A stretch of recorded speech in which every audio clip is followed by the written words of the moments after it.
brought to you by Soundlibra.com. You can find a direct link to our full library in the description of this audio, or visit us anytime at Soundlibra.com.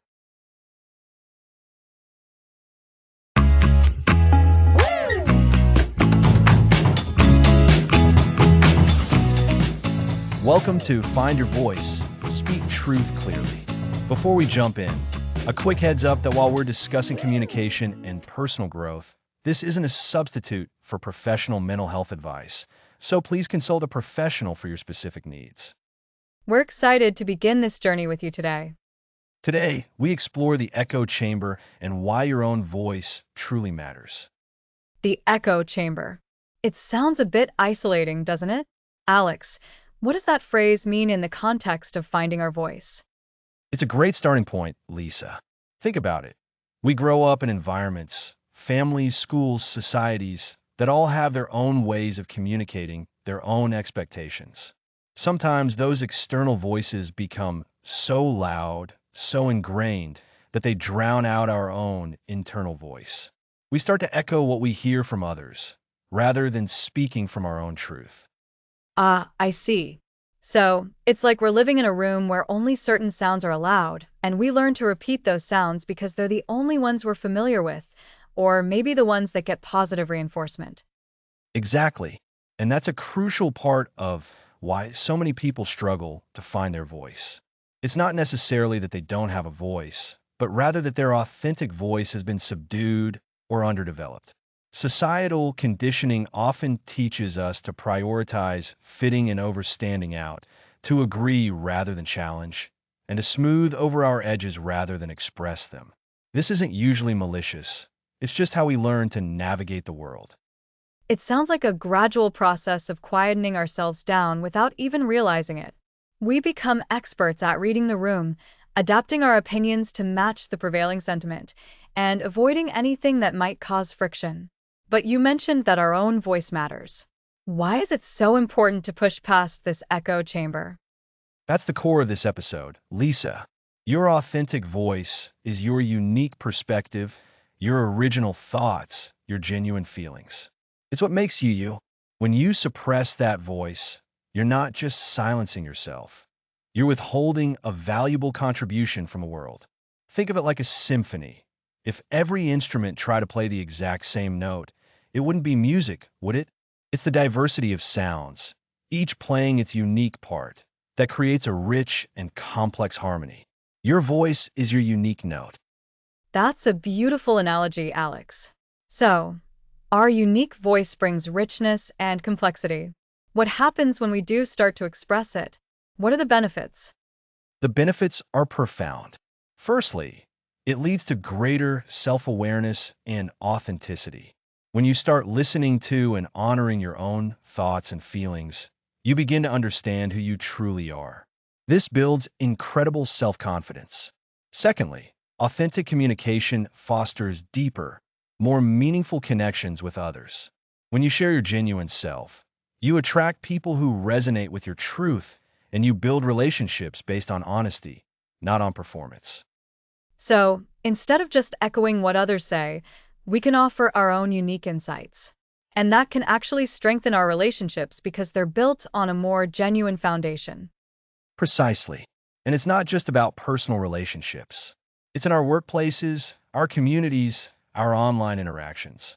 When we contribute our unique perspectives, we spark innovation, we challenge assumptions that need challenging, and we help create a more dynamic and interesting world. Imagine a team brainstorming ideas where everyone just agrees. Nothing new will ever come from that. But when one person voices a slightly different idea, it can lead to a breakthrough. That's the power of your voice. It makes sense. The echo chamber can feel safe because it's familiar and predictable, but it's also limiting. And the risk of speaking up, of offering our own voice, is that it might not be accepted, or it might lead to conflict. How do we even begin to overcome that initial fear and step out of the echo? That fear is very real, and it's something we'll delve into much more deeply in later episodes. But for today, the first step is simply recognizing the existence of the echo chamber and understanding the immense value of your own voice. It's about shifting your mindset from, I need to fit into my unique perspective matters. It starts with small acts of courageous honesty. Maybe it's sharing a slightly different opinion with a close friend or not immediately agreeing in a group setting. It's about beginning to listen to that quiet inner voice and giving it a little more space. So, awareness is the first, crucial step. Acknowledging that we might be living in an echo chamber and consciously considering whether our thoughts and words are truly our own, or just reflections of what we think we're supposed to say. Exactly. And as we continue this series, we'll provide you with practical tools and strategies to not only identify your authentic voice, but also to articulate it clearly, confidently, and effectively in all areas of your life. We'll explore how to unearth your core message, how to speak up in meetings, how to express your needs in relationships, and so much more. It sounds like a comprehensive journey. Alex, thank you for laying out this foundational concept. It's clear that finding and using our unique voice isn't just a nice to have, it's essential for both personal fulfillment and collective progress. It truly is, Lisa. Your voice is a powerful tool for connection, change, and self-discovery. Learning to use it is one of the most rewarding investments you can make in yourself and in the world around you. Next episode, Unearthing Your Core Message. What do you truly believe?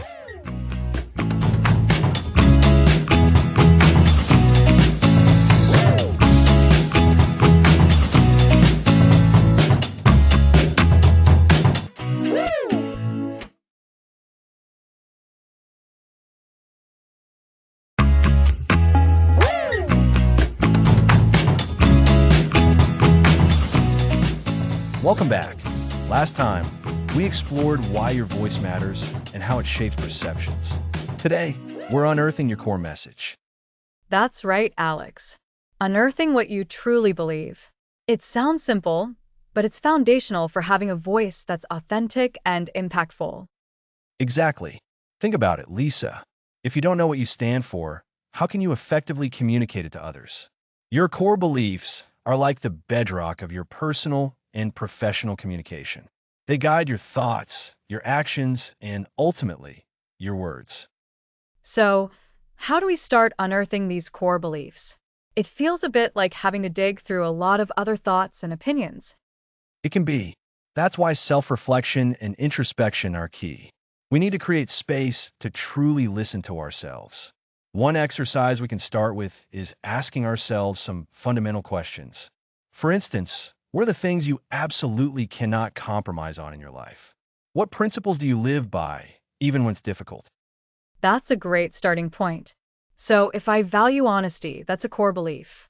And if someone asks me to lie, even a small one, it would go against that core belief. Precisely. Honesty is a value, and it stems from a core belief in the importance of truth.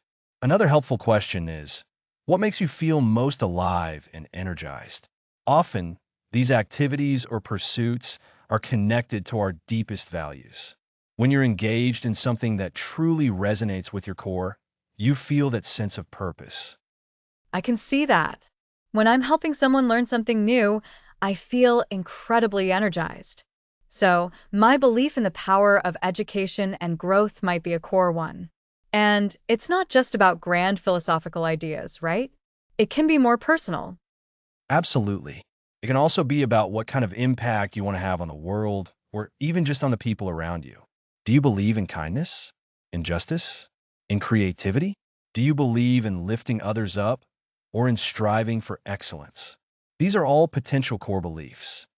And as we identify these, we can start to see how they'll influence how we speak. If I believe in building community, my communication style might be more inclusive and collaborative. You've got it. Your belief in community would shape your desire to foster connection through your words.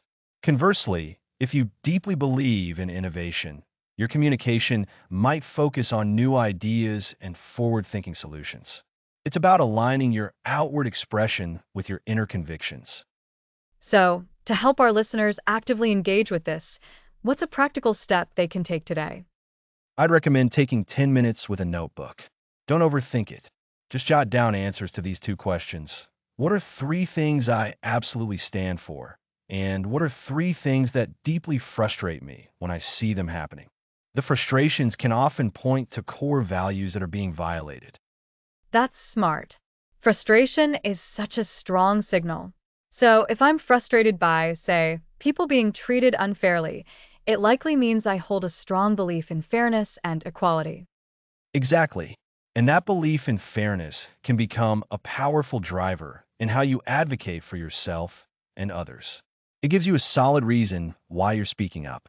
It's not just about having an opinion. It's about expressing a deeply held conviction. So, we're essentially building a personal manifesto here, one belief at a time. And this is what will give our voice substance and credibility, even before we utter a word. It's about having that inner compass. That's a perfect analogy, Lisa. It's your inner compass guiding you. In our next episode, we'll build on this by looking at how to articulate these beliefs with clarity. We'll explore how to take these deeply held convictions and express them in a way that is easily understood and highly impactful. So, to recap for our listeners, today we started unearthing your core message by encouraging introspection. We identified prompts to pinpoint your fundamental beliefs and values, like asking what you stand for and what frustrates you. These core beliefs are the foundation for an authentic and powerful voice. And next time, we'll focus on making those beliefs clear and understandable. Thanks for listening.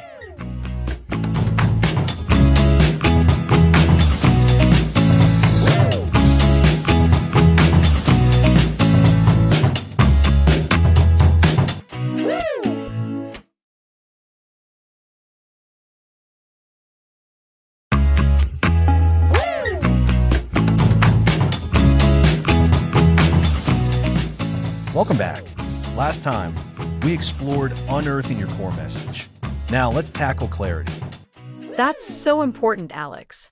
We spend so much time figuring out what we want to say, but if we can't articulate it clearly, it's like having a brilliant idea stuck in a foggy room. Exactly. Clarity is the bridge between our inner thoughts and how others understand us. Without it, even the most profound messages can get lost in translation, leading to frustration and misunderstanding for everyone involved. Think about it. Have you ever listened to someone and thought, what are they actually trying to say? All the time. It's easy to fall into vague language or ramble when we're not sure how to structure our thoughts. It feels like we're talking, but no real meaning is getting through. And this muddled communication can happen in so many areas of life. Maybe at work, when you're trying to explain a project to your team, or even at home, try to explain what you need from a partner. When we aren't clear, others can't act on our ideas, support our needs, or even understand our emotions. So, to be clear, we need to organize our thoughts before we start speaking, right? It's not just about finding the right words on the fly. Precisely. Preparation is key. One common pitfall is thinking linearly when our thoughts are actually more like a web. We jump from one idea to another without a clear connection, expecting our listener to follow our mental leaps. This often happens when we're passionate about a topic, but passion without structure can overwhelm and confuse. That makes sense. It's like trying to build a house by randomly throwing bricks down. You might have great bricks, but without a plan, it's just a pile. A perfect analogy. So, how do we build that plan? A simple yet powerful technique is to ask yourself, what is the single most important point I want my listener to take away? Just one point? That sounds challenging when there are so many related ideas. It is, but that's the beauty of it. Focusing on that one core takeaway forces you to distill your message. Once you have that primary point, you can then brainstorm supporting ideas. Think of them as the pillars holding up your main message. Each supporting idea should directly relate back to and reinforce your central point. Okay, so identify the main takeaway, then gather the evidence or supporting points for it. How do we then arrange those supporting points? The order matters. For clarity, a logical flow is essential. You could start with a brief introduction of your main point, then present your supporting evidence, and finally, reiterate your main point with a concluding statement. This structure, called the tell them what you'll tell them, tell them what you told them approach, is incredibly effective for retention. I've heard of that. Introduction, body, conclusion. It's like a mini story arc for any message. So, you tell them what you're going to say by stating your main point up front. Then you tell them by providing your supporting information. And finally, you tell them what you told them by summarizing that main point again. You've got it. This structure ensures your listener understands the purpose of your communication from the outset and helps them consolidate the information as you conclude. It prevents them from being blindsided by a new idea or confused about what the overall message was. Are there any common pitfalls to avoid when organizing our thoughts like this? Beyond just rambling, I mean. A big one is using jargon or overly technical terms without explanation. Remember, clarity means making your message accessible to your audience. If you're speaking to a group of experts in your field, some jargon might be acceptable. But if your audience is broader, define any specialized terms or, better yet, use simpler, universally understood language. So, consider who you're talking to. What might be crystal clear to you could be Greek to them. Exactly. And another pitfall is assuming your listener has the same background knowledge or context as you. We often mentally fill in the gaps in our own understanding, forgetting that others don't have that internal shortcut. Briefly setting the context or providing a bit of background can make a huge difference. That's a great point. It's like skipping the first few pages of a book and then wondering why you don't understand the plot. We need to give our listeners that starting point. Think of it this way. Clarity isn't about dumbing down your message. It's about elevating your listener's understanding. It's an act of respect to make your point as easy to grasp as possible. When your thoughts are organized and your language is precise, you project confidence and competence, which, as we'll discuss later, amplifies your overall presence. So, to recap for everyone listening, to achieve clarity, first identify your single most important takeaway. Then, gather your supporting points. Arrange these points logically, perhaps using the introduction body conclusion structure. And always consider your audience and avoid unnecessary jargon. This practice will make your message land effectively every time.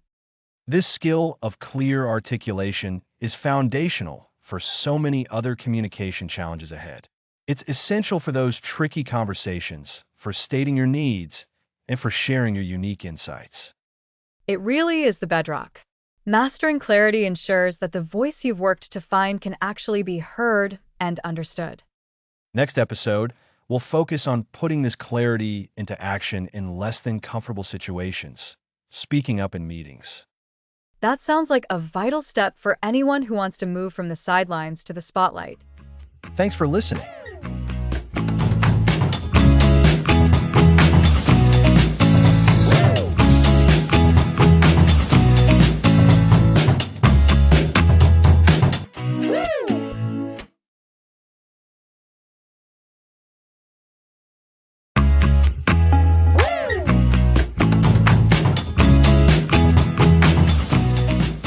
Welcome back.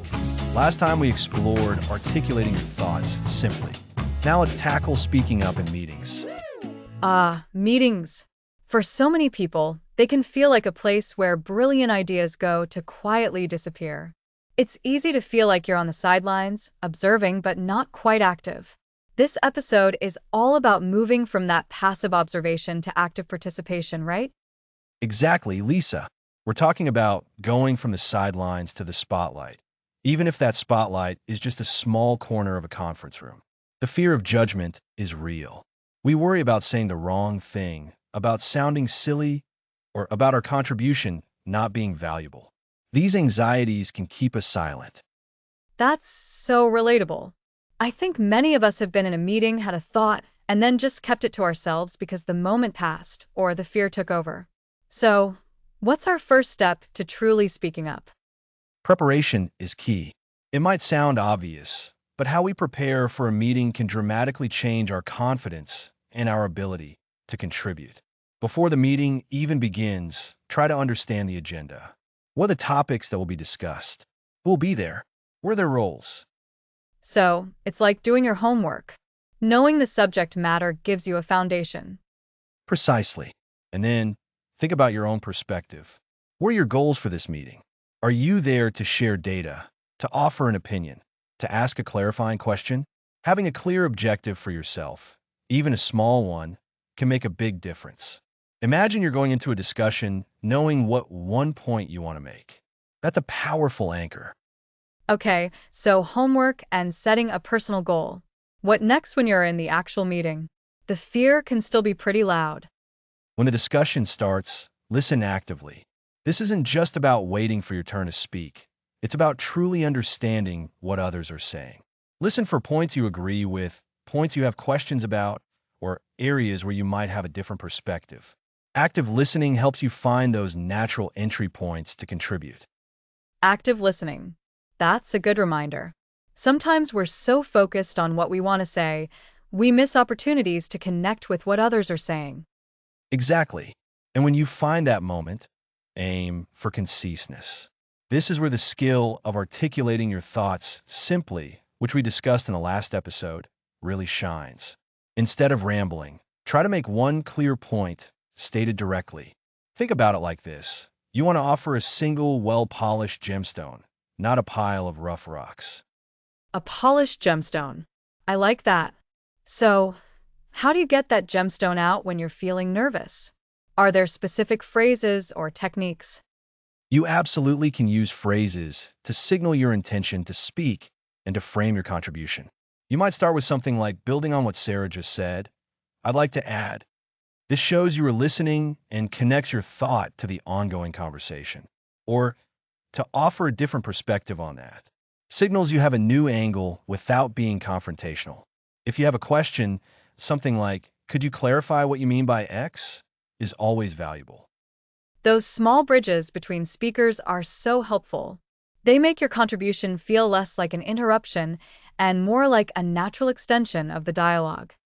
Precisely. And don't underestimate the power of asking good questions.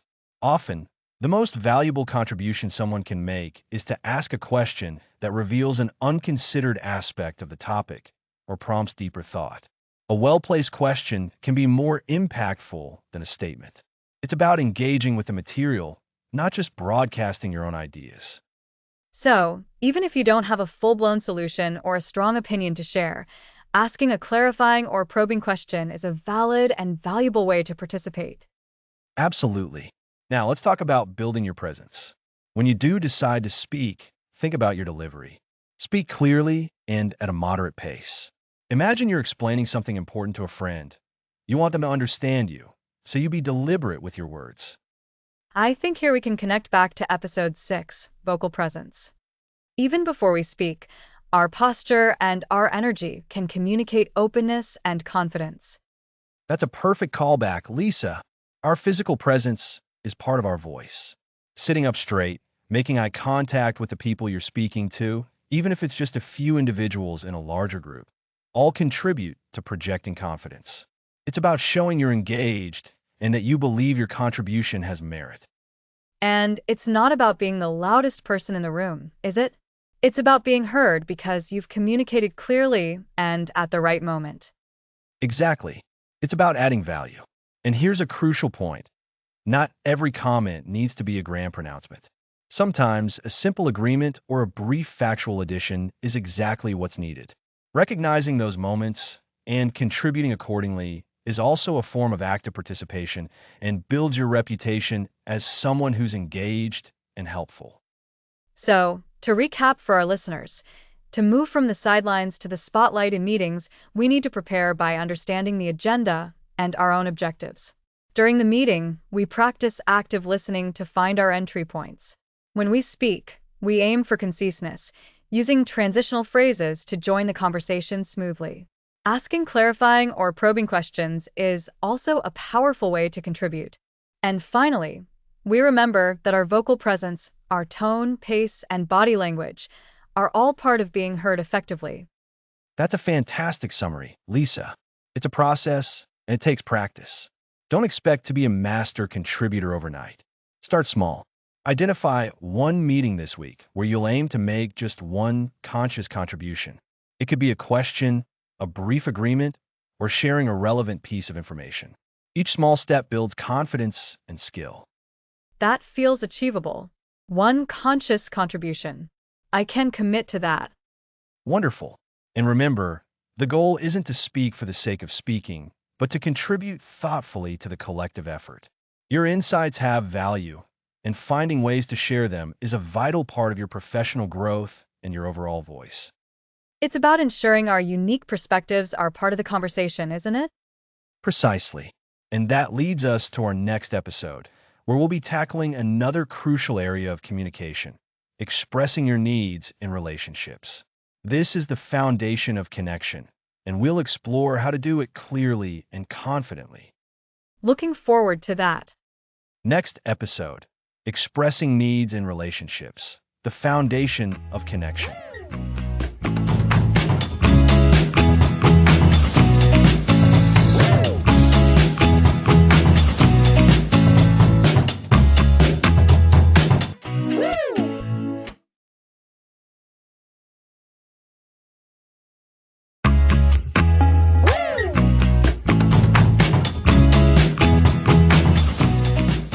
Welcome back. Last time we discussed speaking up in meetings. Now, relationships. This feels like a really crucial step. We've been building this idea of having a voice, and this is where it truly gets tested, right? In our closest connections. Absolutely, Lisa. If you can't clearly and confidently express your needs to the people you care about most, it can lead to misunderstandings, resentment, and a feeling of not being truly seen or heard. This is the foundation for deeper connection. So, when we say expressing needs, what exactly are we talking about? It sounds simple, but I can imagine it gets complicated fast. It encompasses all of that and more.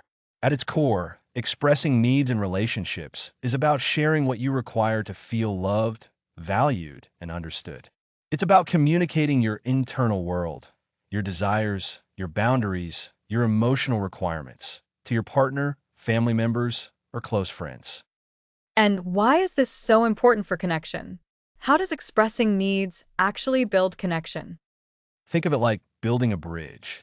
When you express your needs, you're extending an invitation to your partner or loved one to understand your inner landscape. You're giving them the information they need to meet you halfway, to collaborate with you, and to build a shared understanding. Without this, you're expecting them to be mind readers, which is impossible. That makes so much sense. It's like giving them the blueprint for how to love and support you best.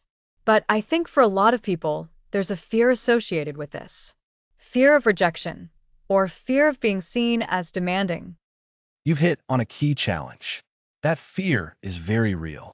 This is where finding your voice really comes into play. It's not just about having the words, but about having the courage to use them. So, how do we overcome that fear and start expressing needs effectively? That's the million-dollar question. What's our first step? The first step is internal. Cultivate vulnerability. True vulnerability isn't weakness. It's the willingness to show up and be seen, even when it's scary. It means acknowledging that you have needs and that it's okay to ask for them to be met. So, it's about reframing the act of asking from a potential point of conflict to an opportunity for intimacy? Precisely. And related to vulnerability is the importance of clarity. When you're expressing a need, be specific. Instead of saying, I need more support, try, I would really appreciate it if you could help me with dinner a couple of nights a week when I come home late. The more specific you are, the easier it is for the other person to understand and respond. Ah, the difference between a general complaint and a clear request. That's so important. Exactly. And this leads us to another crucial element, timing and place. Choosing a calm, private moment when both of you are relaxed and receptive significantly increases the chances of a positive outcome. So, we've talked about vulnerability, clarity, and choosing the right time and place. What else? How do we ensure this doesn't just turn into a one-sided demand? That's where active listening becomes paramount. Expressing your needs is only half of the equation. You also need to be prepared to truly listen when your partner expresses theirs and to understand their perspective, limitations, or concerns. It's an exchange. When you express your needs, you're opening a dialogue. So, it's about creating a safe space for both individuals to voice what they need from the relationship. It's about mutual understanding and a willingness to work together. That's a perfect summary, Lisa. It's about building that strong foundation for connection. When you can express your needs authentically and listen to your partner's needs with an open heart, you create a space of trust and intimacy. This allows the relationship to deepen and thrive. It sounds like a skill that needs practice. Absolutely. Like any skill, it gets better with practice. Start small. Identify one or two needs you feel comfortable expressing and try it out. Pay attention to how it feels and how the other person responds. Learn from each interaction. And remember, even if the initial response isn't what you hoped for, the act of expressing your need itself is a victory for your voice. You're showing up for yourself and for the relationship. Well said. So, to recap, expressing needs in relationships is about vulnerable sharing, being clear and specific, choosing the right time and place, and actively listening to your partner. It's the bedrock of genuine connection, allowing you both to feel seen, heard, and valued. It's a powerful tool to move from assumptions and silent frustrations to open communication and deeper intimacy. Indeed. And building on this foundation of clear communication, next time we're going to explore how to project confidence even before you utter a single word. We'll be talking about vocal presence. Ooh, that sounds like developing that powerful stage presence we've been hinting at. Intriguing. You won't want to miss it.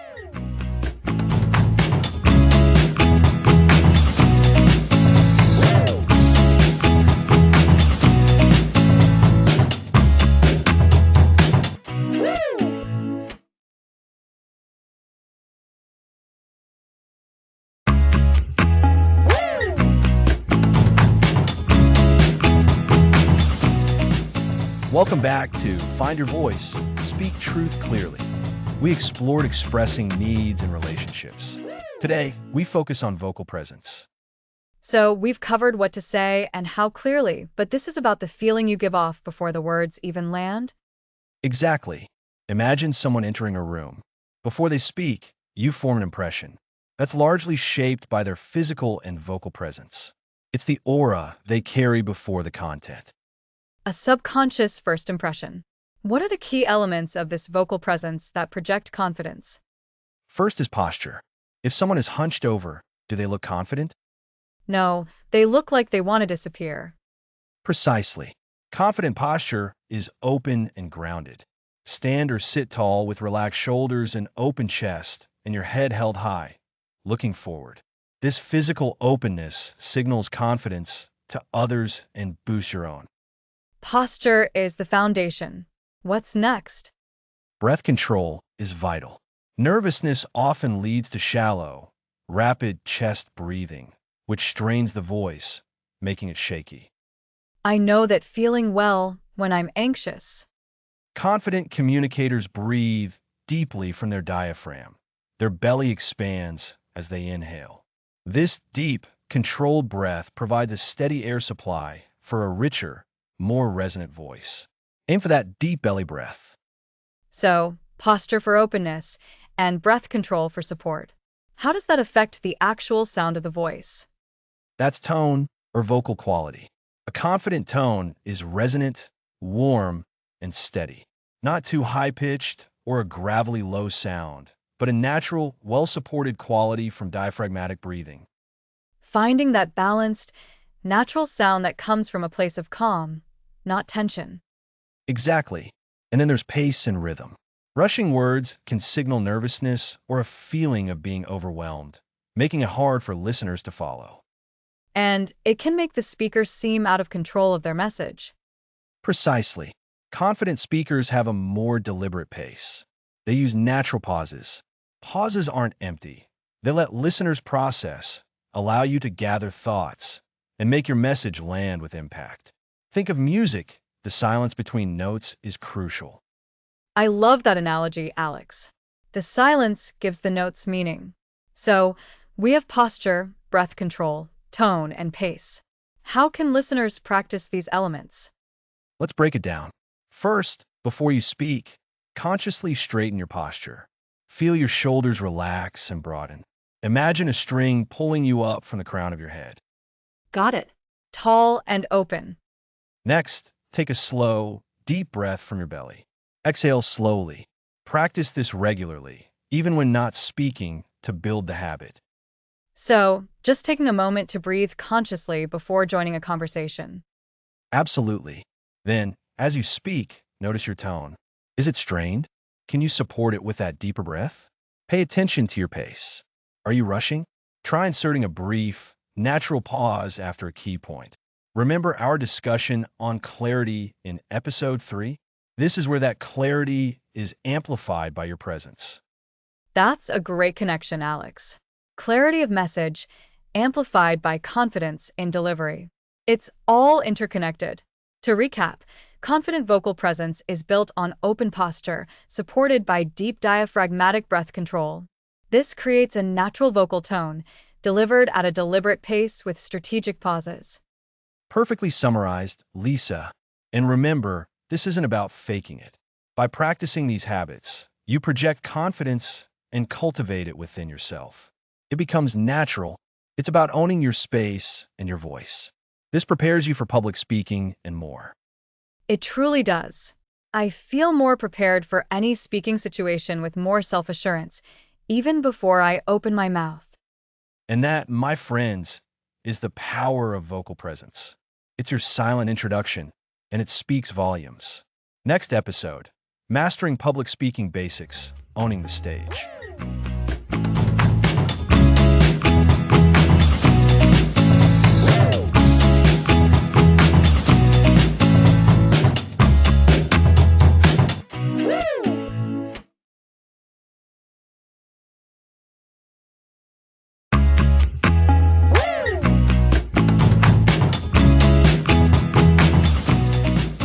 Welcome back to Find Your Voice, Speak Truth Clearly.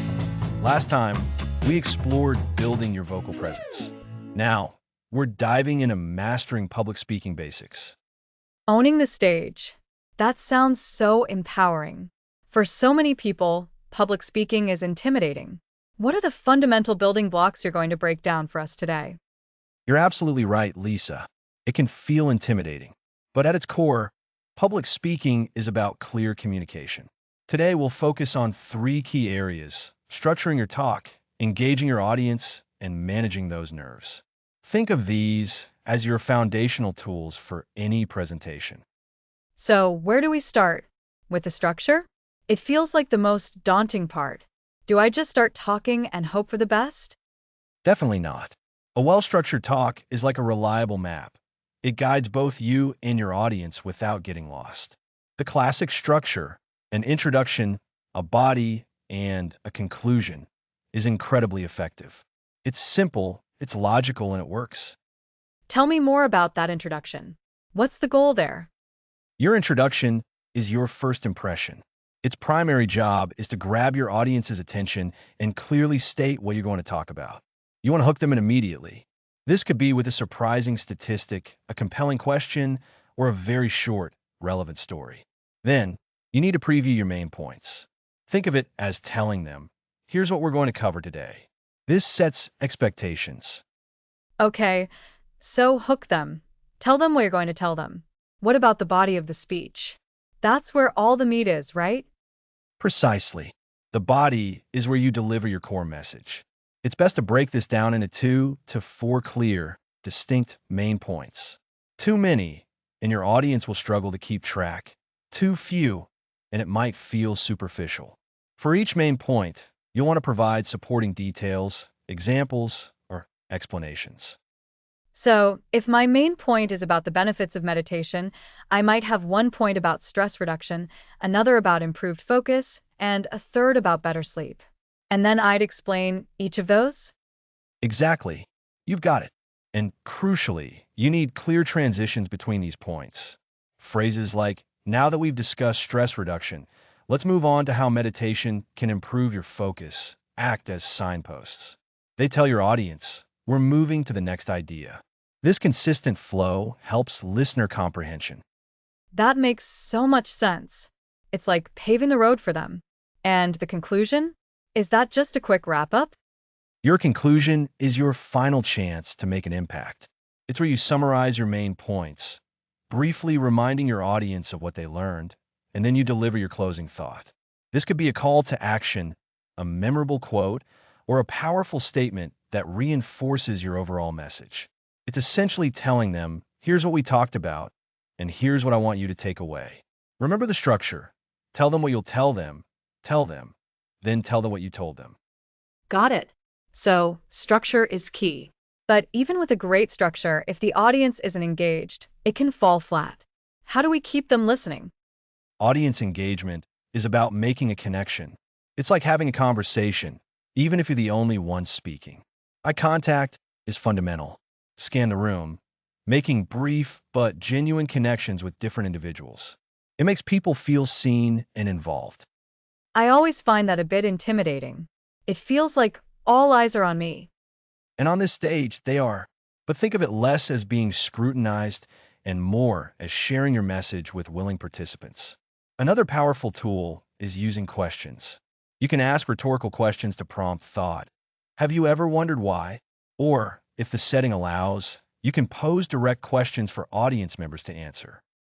I like the idea of rhetorical questions. It feels more inclusive. Absolutely. Varying your tone and pace also keeps people interested. If you speak in a monotone, the audience's attention will drift. Inject enthusiasm. Use pauses for emphasis and speed up or slow down to match the emotion of your message. Imagine you're telling a thrilling story versus explaining a simple fact. Your voice naturally changes and your listeners follow. So, it's not just what you say, but how you say it. And you mentioned managing nerves. That's the big one for so many people. What are your best tips for that? First, acknowledge that nerves are normal. Even experienced speakers feel them. It's your body's way of telling you this is important. The trick is not to get rid of them, but to channel that energy. Preparation is your best defense. The more you know your material, the more confident you'll feel. Practice your talk out loud multiple times. So, knowing your content inside and out is like building a strong foundation for your confidence. Exactly. And on the day, take a few deep, slow breaths before you begin. It sounds simple, but it really helps to calm your nervous system. Visualize yourself succeeding. Picture yourself delivering a confident, engaging presentation. This mental rehearsal can be incredibly powerful. I can see how that would help. What about right before you step up to speak? Is there anything you can do physically? A little light physical activity can help release some of that nervous energy. A brisk walk or some gentle stretching can make a difference. And remember to stay hydrated, but avoid excessive caffeine, which can sometimes amplify jitters. Focus on your message and your desire to share it, rather than on the fear of making a mistake. Think of it as a chance to share something valuable. That's a great way to reframe it. So, to recap for our listeners, we've covered the foundational structure of a public speech, a clear introduction that hooks the audience, a body with well-defined main points, and a strong conclusion. We also touched on how to engage your audience through eye contact, questions, and vocal variety. And finally, we talked about managing public speaking nerves through thorough preparation, deep breathing, positive visualization, and a little physical activity. You nailed it, Lisa. Mastering these basics is the first and most crucial step to not just speaking in public, but to truly owning the stage and connecting with your audience. We've laid a solid groundwork, and in the next episode, we'll delve into the specific challenge of overcoming speaking fear and confronting that inner critic. That sounds like exactly what many of us need. Next episode, overcoming speaking fear, confronting your inner critic.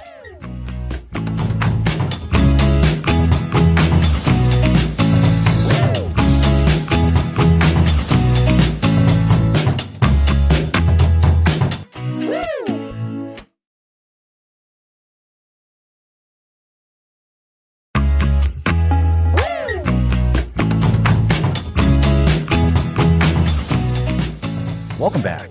Last time we covered owning the stage. Now let's tackle overcoming speaking fear. That's right, Alex. For many, the thought of speaking up can bring on anxiety. It's a major hurdle we need to address. Absolutely, Lisa. This episode is about confronting that inner critic. We'll explore the roots of this fear and offer practical strategies to manage it. So, where does this fear of speaking often come from? Great question. It often stems from a fear of judgment or making mistakes. We're taught to get things right, and making a mistake in front of others can feel like a big failure. This can translate into a fear of not being accepted or of damaging our reputation. That makes sense.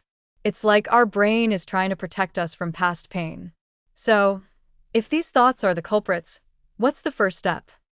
The very first step is awareness. You need to become aware of your negative self-talk. What are the specific thoughts that run through your head? Is it, I'm going to forget my words, or everyone will think I'm stupid? Identify these specific phrases. So, instead of just feeling generally anxious, we need to pinpoint the exact negative thoughts. Exactly. And once you can identify these thoughts, you can start to challenge them. This is where reframing comes in. Instead of, I'm going to forget my words, reframe it to something like, I've prepared well, and if I pause, that's okay. I can collect my thoughts. Or instead of, everyone will think I'm stupid, try have valuable insights to share, and most people are supportive. That reframing sounds powerful. It's like shifting the perspective from potential disaster to a more positive outcome. But what if the fear feels overwhelming? That's where relaxation and grounding techniques come in. Simple, deep breathing exercises can make a world of difference. Inhale slowly through your nose, hold for a moment, and then exhale slowly through your mouth. This activates your body's natural relaxation response. I've found that myself. Just a few slow, deep breaths can calm the jitters. So, awareness, challenging negative thoughts, and then deep breathing. What else can we do? Visualization is another fantastic tool. Picture yourself speaking confidently and successfully.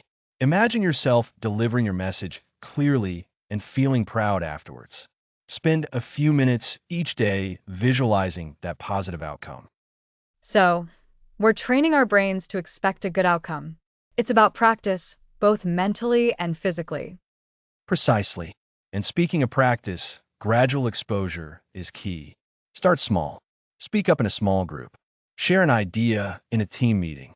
Each small success builds your confidence. That's so true. It's like building a muscle. You start lighter and gradually increase the load. So, start with speaking one sentence, then a few sentences. Exactly. And when you do speak, focus on your message, not on your fear. Remember why you are speaking. What is the important information you want to share? When you focus on the value you are bringing, your fear often takes a back seat. Knowing what you truly believe and why you need to say is incredibly powerful in overcoming hesitation. That's a great point. So, identify your core message and let that be your anchor when the fear tries to pull you under. What about the physical symptoms of fear? The racing heart, the sweaty palms. Yes, and often these physical symptoms are just your body's way of preparing for a challenge. Instead of fighting them, try to acknowledge them without judgment. You can even reframe them. That adrenaline rush, it can fuel your energy and passion. Those sweaty palms, they can be a sign that you're engaged and present. That's a fascinating perspective. Instead of seeing them as signals of disaster, see them as signals of energy and engagement. So, to recap, become aware of your specific negative thoughts, challenge and reframe them, use deep breathing, visualize success, gradually expose yourself to speaking situations, focus on your message, and reframe the physical symptoms of fear. That's a comprehensive overview, Lisa. It's important to remember that overcoming speaking fear is a journey. The key is persistence and self-compassion. Every time you speak up, you've taken a step forward. You are actively confronting your inner critic and proving it wrong. Speaking of confronting, it reminds me of how we learn to own the stage. This is about owning your internal space. Absolutely. And this leads us beautifully into our next episode, where we'll explore how to find your voice in writing and shape your digital identity. Next episode, finding your voice in writing, shaping your digital identity.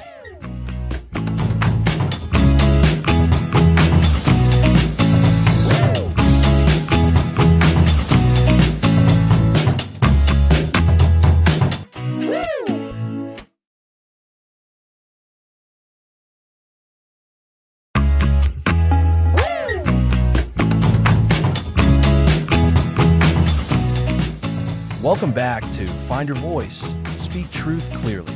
Last time, we delved into overcoming the fear that often holds us back from speaking up. Now, we're taking our voices into the digital realm. Today, we're talking about finding your voice in writing and shaping your digital identity. That's right, Alex. So much of our communication now happens online, from emails and social media posts to blog articles. It's easy to feel like our written words don't have the same impact as our spoken ones, or that our personality gets lost. How do we make sure our authentic voice shines through on the screen? It's a fantastic question, Lisa, and it all comes back to what we discussed early in this series, especially about identifying your core beliefs and what you truly stand for. That's the absolute foundation for your written voice, too. Your digital identity should be a direct reflection of that inner truth. So, before we even start typing, we need to be clear on what we want to say and why it matters to us. It's like building a house. You need a strong foundation before you can decorate the rooms. Exactly. Think of your core message as the blueprint. Once you have that clarity, you can start translating it into written words. The first step is to embrace your unique perspective. Everyone sees the world a little differently, and that's your superpower in writing. Don't try to sound like someone else. Instead, ask yourself, how would I say this? That can be hard, though. When we're writing for, say, a professional email or social media, we might feel pressure to conform to a certain tone or style. We might worry about sounding too casual or too formal. And that's where clarity becomes crucial. The key is not to lose your voice, but to adapt it appropriately for the platform.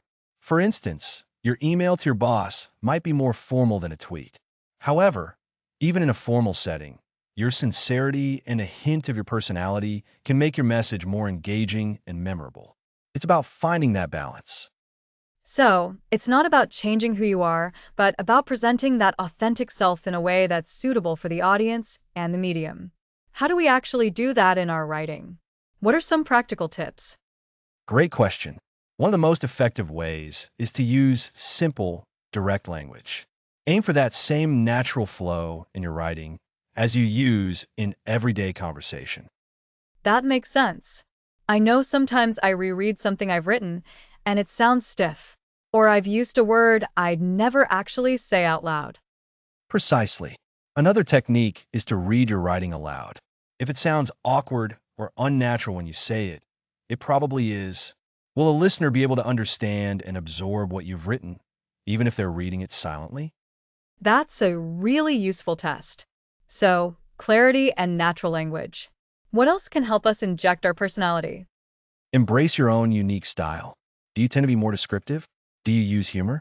Are you more direct and to the point? Whatever your natural inclination is, lean into it. For example, if you're naturally inclined to tell stories, weave small anecdotes into your writing. Storytelling is incredibly powerful for connecting with people.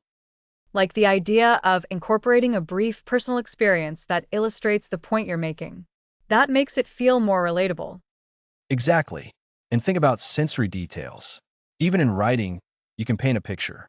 Instead of just saying the weather was bad, you could describe the drizzle that clung to your coat or the wind that whipped leaves into a frenzy. This adds vividness and shows your unique way of observing the world. That's a great point. We often think of writing as just conveying information, but it's also about evoking feeling. When we remember understanding our core message, we can see how these descriptive choices, this way of framing things, is an extension of our beliefs and values. Absolutely. And don't be afraid of vulnerability. Sharing a genuine experience or a relatable struggle can build immense trust and connection with your audience. It shows you're human, just like them. This applies equally to how we present ourselves online. So, to summarize what we've discussed so far for effective digital writing, first, grounding yourself in your core message. Second, using clear, simple, and natural language. Third, embracing your unique descriptive style, including sensory details. And fourth, allowing for some vulnerability to build connection. You've got it. One more key element is consistency. Your digital identity isn't built in a day. It's the result of consistently showing up with your authentic voice across different platforms over time. People start to recognize your patterns, your word choices, your perspective. This builds recognition and trust. That reminds me of the idea of a vocal presence we discussed earlier. Even though it's written, there's a kind of presence that emerges from consistent, authentic writing. Precisely. And as you develop this, you'll also get better at adapting it. You'll learn what resonates with your audience on different platforms. For instance, on a platform where brevity is key, like Twitter, your voice might be more concise and punchy. On a blog, you might have more room to expand your thoughts and use more nuanced language. It's about finding your voice and finding the right outfit for it. It really is an ongoing journey, isn't it?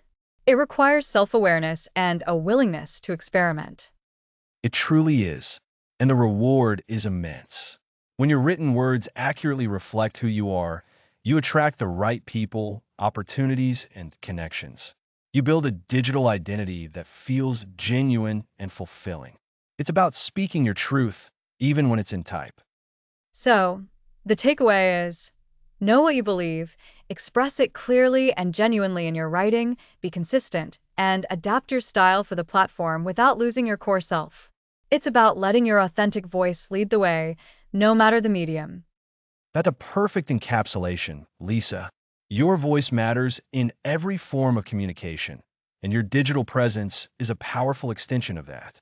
Next time, we'll be building on this, focusing on honing our vocal cadence and rhythm for maximum impact.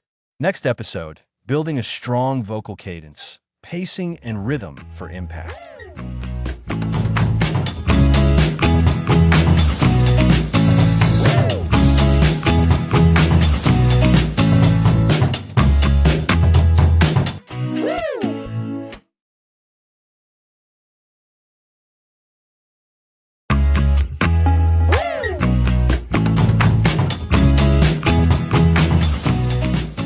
Welcome back to Find Your Voice.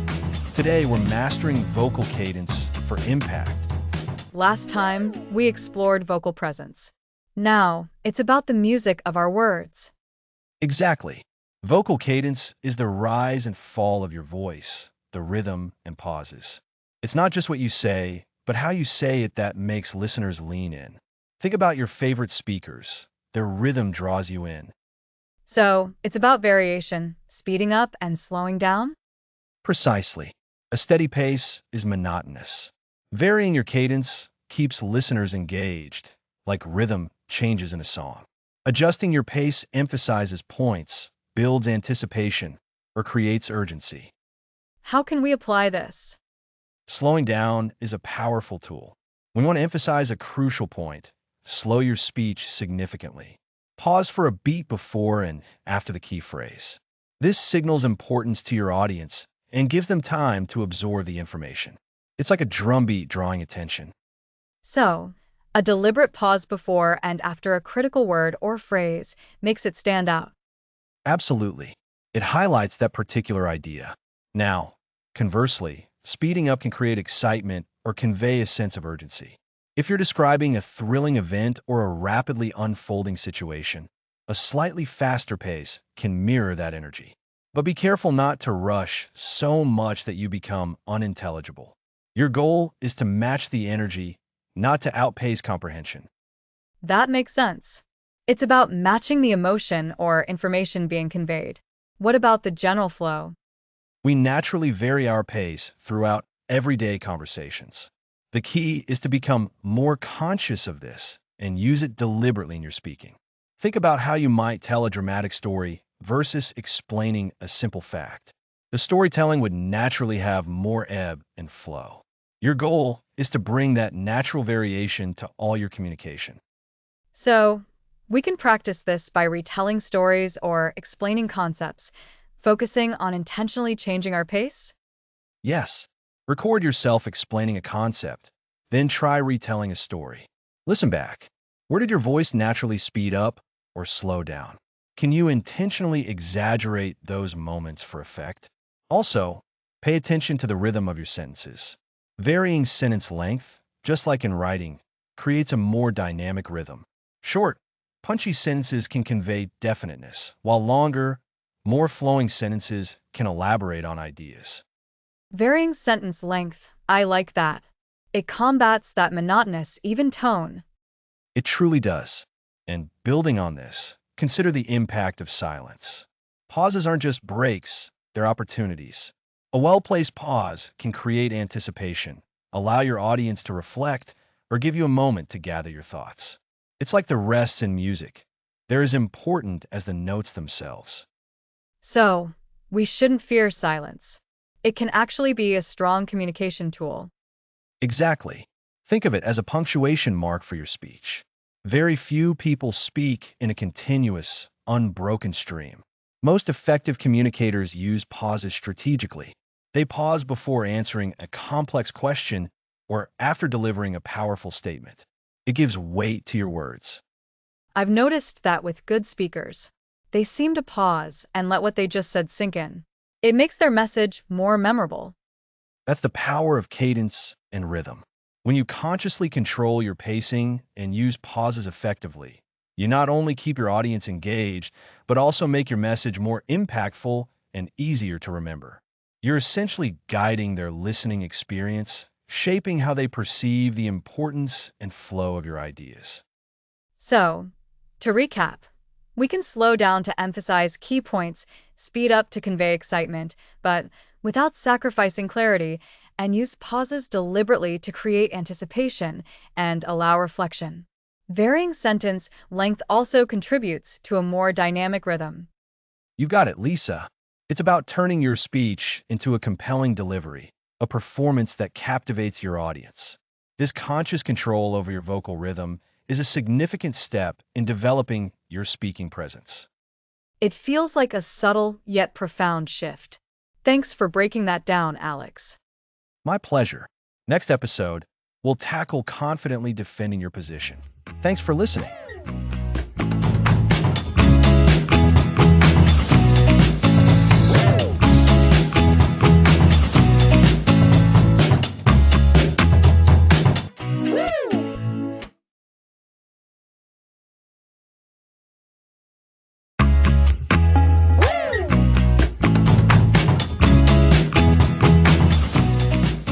Welcome back. Last time we covered building a strong vocal cadence. Now let's tackle defending your position confidently. Alex, this feels like the natural evolution of what we've been talking about. We've learned to find our core message, articulate it clearly, and even use our vocal presence and cadence effectively. But what happens when someone disagrees with you or challenges your boundaries? That's where assertiveness comes in, right? Exactly, Lisa. Think of it like this. Clarity is about saying what you mean. Assertiveness is about saying what you mean when it matters and in a way that respects both yourself and the other person. It's the bridge between having something to say and ensuring it's heard and understood, especially when there's friction. I like that analogy. So, when we talk about defending our position, what are we really doing? Is it just about winning an argument? Not all. Winning an argument is often about dominance. Defending your position assertively is about expressing your needs, your beliefs, or your boundaries clearly and respectfully. It's about standing firm in what you know and feel without resorting to hostility, defensiveness, or aggression. Remember when we focused on clarity? This is clarity in action, especially under pressure. So, it's about being direct, but also being considerate. What are some of the core principles for doing that effectively? Great question. The first principle is knowing what you want to say and why. This ties back to unearthing your core message. Before you can defend your position, you need to be clear on your own stance. Ask yourself, what is the specific point I need to make? What are my underlying needs or values here? That makes sense. If you're not clear on your own ground, how can you expect anyone else to understand it, let alone respect it? Precisely. The second key principle is to use I statements. Instead of saying, "You always interrupt me," which sounds accusatory and triggers defensiveness, you would say, "I feel unheard when I'm interrupted." See the difference? Oh, absolutely. I feel unheard focuses on your experience and your feelings rather than blaming the other person. It's much harder to argue with someone's personal feelings. Exactly. And it opens the door for dialogue. The third principle is to be specific and factual. Avoid generalizations like "you never" or "you always." Stick to the observable behavior or the specific situation. For instance, instead of "you're never on time," try, "I was concerned when you arrived an hour after our agreed meeting time yesterday." This is objective. And that specificity helps avoid the other person feeling cornered and attacked, which can lead them to become aggressive themselves. It's like we're trying to de escalate by being clear and honest. That's a perfect way to put it. Now, let's talk about what to avoid. Aggression is the first thing. This includes yelling, personal attacks, insults, or threats. It shuts down communication immediately. And the opposite of assertiveness is often being passive. What does that look like, and why is it not defending your position? Passivity is when you avoid expressing your needs or opinions, perhaps to keep the peace or because you fear conflict. You might agree to things you don't want to, or let others walk over your boundaries. It's like having a voice, but choosing not to use it when it's important for your well-being. So, assertiveness is that balance in between. Not aggressive, not passive, but active and direct. Yes, the I statements, the factual presentation, and being clear about your needs or boundaries. These are the cornerstones of assertive communication. It also involves active listening. Even when you're defending your position, you should still be listening to the other person's perspective. This shows respect and can help you find common ground. So, it's not just about stating your case, but also about creating an environment where the other person feels heard, even if there's disagreement. Indeed, and this takes practice. You might start by practicing assertiveness in lower stake situations, perhaps with friends or family, or even by writing out what you want to say beforehand. That's a great tip. Preparing your thoughts in writing can really help solidify your own position and articulate it more clearly, making it easier to express that same clarity verbally. Absolutely. Imagine you're in a situation where you need to say no to a request. Instead of just saying no abruptly or making a lengthy excuse, you could say something like, "I understand you need help with this, and I appreciate you asking me. However, I won't be able to take that on right now because my workload is already very full." That's clear, it's polite, and it states a boundary without being overly apologetic or aggressive. It acknowledges their need while firmly stating your own limit. Exactly. And remember the vocal presence we discussed? When you're being assertive, your tone of voice, your posture, and your eye contact all matter. Projecting confidence, speaking at a moderate pace with clear enunciation, and maintaining comfortable eye contact all reinforce your message. So, we're bringing together many of the tools we've learned: clarity, vocal presence, perhaps a good cadence, all in service of confidently defending our position. Precisely. It's about finding that sweet spot where your voice is heard, respected, and you feel empowered to express yourself without fear of escalating conflict unnecessarily. It's a skill that builds self-respect and fosters more genuine connections with others because everyone knows where they stand. So, to recap, confidently defending your position involves knowing your own message, using I statements, being specific and factual, avoiding aggression and passivity, listening actively, and using your vocal presence to support your words. It's a powerful way to communicate your truth while maintaining respect for others. That's right. This ability to stand firm with kindness is essential for personal growth and strong relationships. It allows you to express your needs and boundaries, leading to a more authentic and fulfilling life.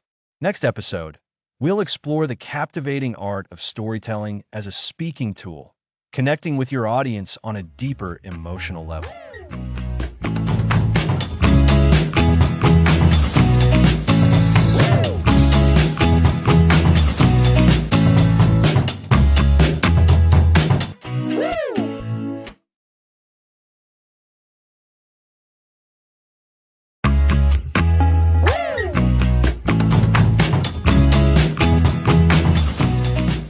Welcome back.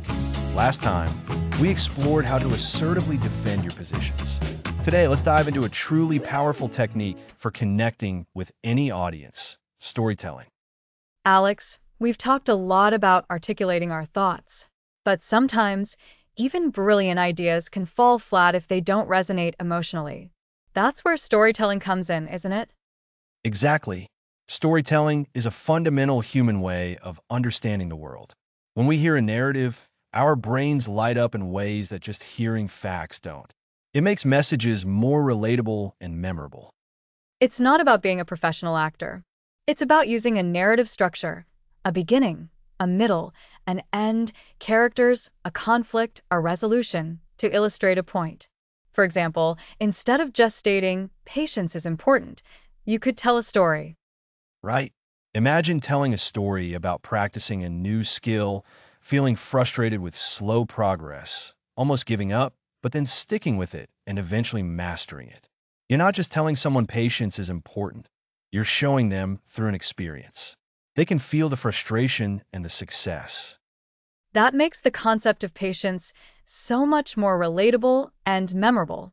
You're drawing your listener into the experience. So, how can we actively start incorporating storytelling into our everyday speaking? The first step is recognizing opportunities. Ask yourself, what point am I trying to make? And then, is there a personal anecdote, a historical event, or even a hypothetical scenario that can powerfully illustrate this? It doesn't need to be a grand epic. A short, concise story can be incredibly effective. So, if I'm explaining the importance of planning ahead in a project, instead of listing tasks, I could tell a brief story about a time I didn't plan and how that led to chaos and missed deadlines. Precisely. You're using your own experience, or a hypothetical one, as a lived lesson. It's more impactful than just saying failure to plan is a planning failure. And remember our discussion on clarity? Stories naturally enhance clarity. They take abstract ideas and make them concrete. That's a great point.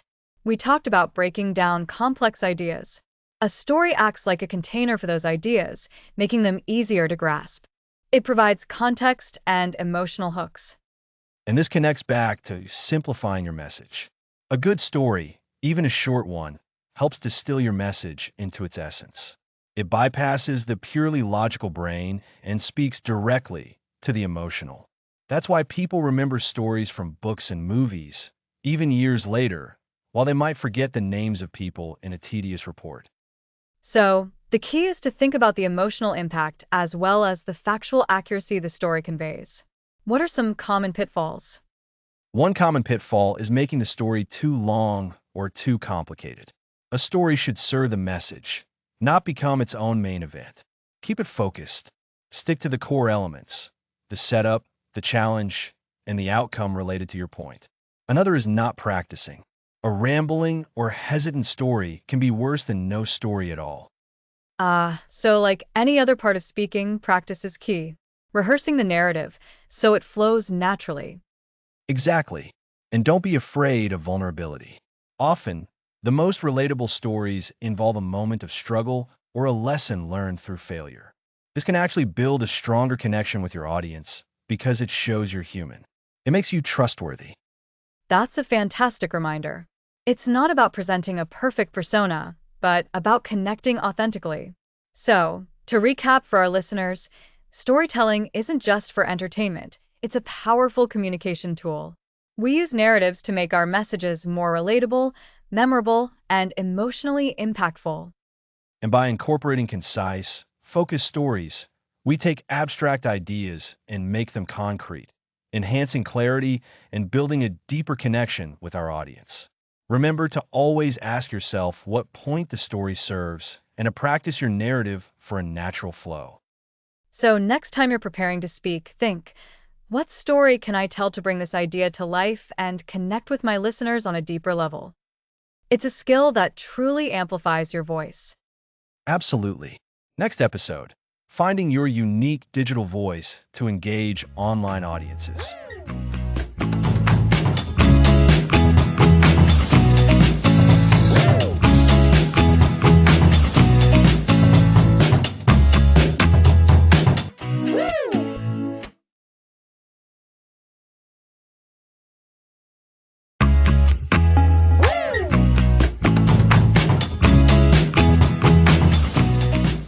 Welcome back.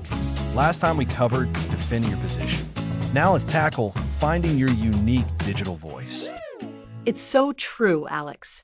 We've talked a lot about speaking and writing, but the online world is a whole different ballgame, isn't it?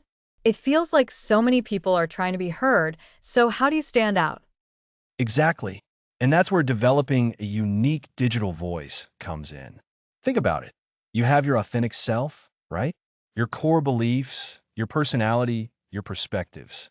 The goal online isn't to create a completely different persona, but to translate that authentic self into a format that resonates with people in digital spaces. So, it's taking what we've learned about clarity and confidence and applying it to platforms like social media, blogs, podcasts, or even video content.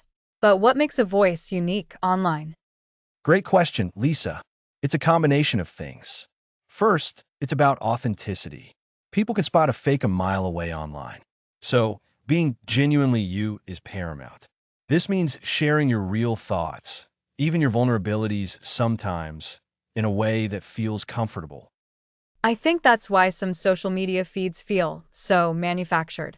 Everyone's trying to project this perfect image.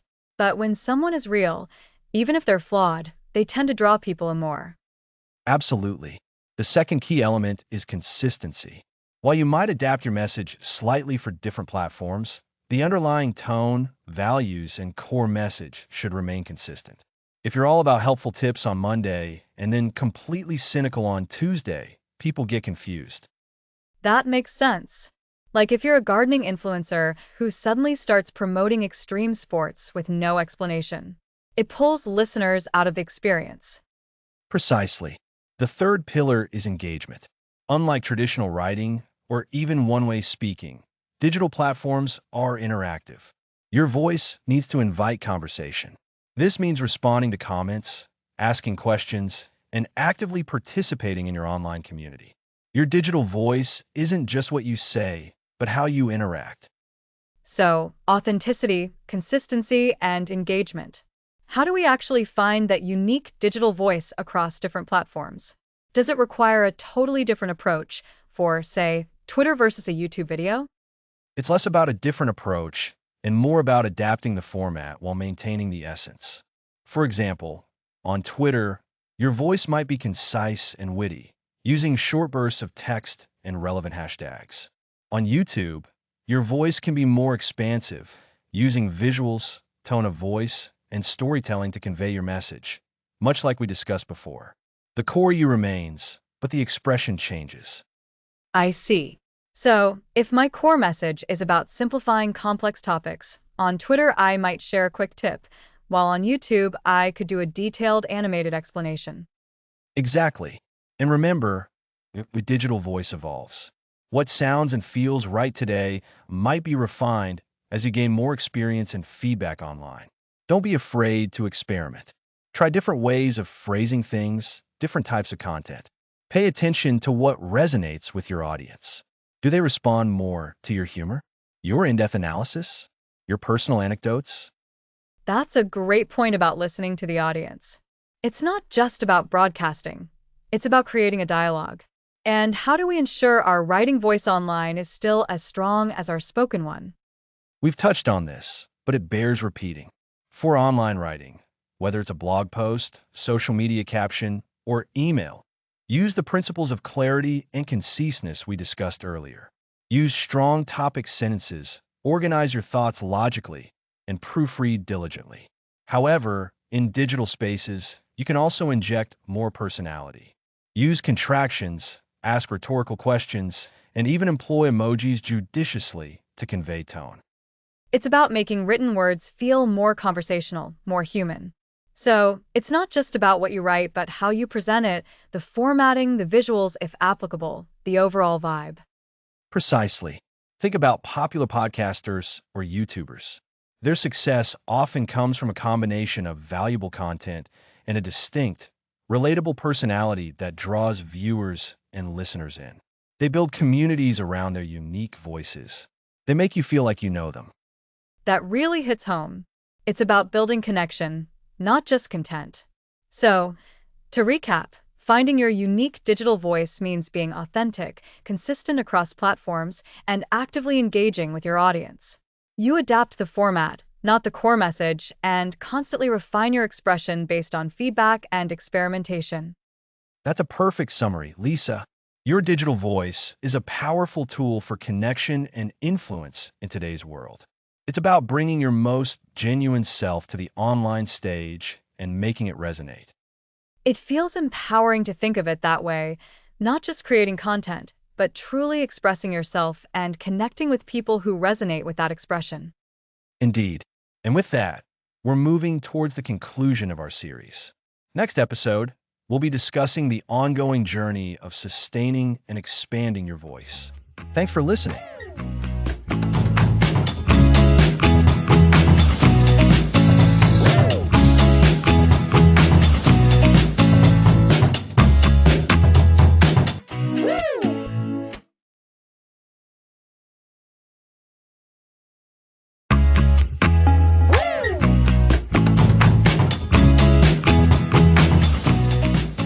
Welcome back, everyone, to the final episode of Find Your Voice, Speak Truth Clearly.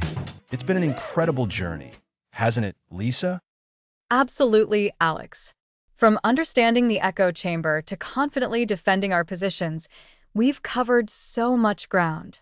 It really feels like we've built a comprehensive toolkit for effective communication. We have indeed. And in this last episode, we want to talk about what comes next. Because finding your voice, truly speaking your truth clearly, isn't a destination, it's an ongoing, evolving process. That's such a crucial point, Alex. It's not like we can just tick a box and say, okay, voice found. It requires continuous effort and self-awareness. So, what's the first step in this ongoing journey? The first step, and perhaps the most important, is to keep practicing. Remember how we talked about speaking up in meetings, expressing needs in relationships, and even using storytelling? All of these are muscles that need regular exercise. So, even if we've had some success, we shouldn't get complacent. We need to actively seek out opportunities to use our voices, right? Exactly. Think of it like learning any new skill. The more you do it, the more natural and confident you become. Try to set small, achievable goals for yourself each week. Maybe it's asking a question in a group setting or initiating a conversation about something important to you. That's a great practical tip. And building on that, you mentioned self-awareness. How does that play into sustaining our voice? Self-awareness is the compass that guides our practice. It's about understanding what makes us hesitant, what triggers our insecurities, and also what empowers us. Remember when we discussed confronting our inner critic in episode 8? That's a dialogue that never truly ends. Ah, yes, the inner critic. It's so easy for that voice to creep back in, convincing us we're not good enough or that our opinions don't matter. So, we need to be vigilant about noticing those critical thoughts. Precisely. And when you notice them, challenge them. Ask yourself, is this thought based on fact or fear? Most often, it's fear. We also need to be self-aware of our audience and the context. What works in a one-on-one conversation might not work in a large presentation. That brings us back to the importance of clarity and tailoring our message, which we covered in episode 3. It's about adapting your authentic voice to resonate with different situations and people. Indeed. And speaking of resonance, let's touch on building a strong vocal cadence. Remember episode 10? That rhythmic, well-paced delivery. As we continue to speak, we should be mindful of our pace, our tone, and our pauses. Yes, that helps us project confidence even before we say a word, as we explored in episode 6. It's about using our voice as an instrument. So, practice, self-awareness, and mindful delivery. What else is key to this ongoing journey? Growth.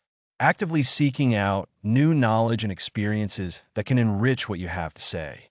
This relates back to episode 2, Unearthing Your Core Message, and episode 13, Finding Your Unique Digital Voice. The more you learn and experience, the more you have to offer. So, it's not just about refining what we already know, but about continuously expanding our perspective. That makes sense. It keeps our voice fresh and relevant. Absolutely. And importantly, we need to foster a supportive community, sharing our progress, our challenges, and our successes with trusted friends or colleagues can be incredibly motivating. This ties into creating an echo chamber for ourselves, but this time a positive one where our voices are amplified and encouraged. That's brilliant, Alex. Instead of a space where dissenting opinions are shut out, it becomes a space where our authentic voices are heard and celebrated. So, it's about finding those people who lift us up. Exactly. And it means being that supportive person for others too. When we encourage someone else to find their voice, we reinforce our own commitment to speaking truth clearly. It's a reciprocal relationship. Looking back on the entire series, from understanding the echo chamber in episode 1 to the power of clarity in episode 3, mastering public speaking basics in episode 7, and learning to tell stories in episode 12, it all builds towards this ongoing practice. It truly does, Lisa. Each piece of advice, each concept we discussed, is a foundational element. The journey is about integrating all of these tools into our daily lives, consciously and consistently. So, for our listeners, the message today is don't stop here. Keep practicing, keep being self aware, keep growing, and keep connecting with others. Your voice is a gift, and the world needs to hear it, authentically and clearly. That's perfectly put, Lisa. Remember, finding your voice is an ongoing adventure. Embrace the process, celebrate your progress, and never underestimate the impact of your uniquely expressed truth. Thanks for listening to this series.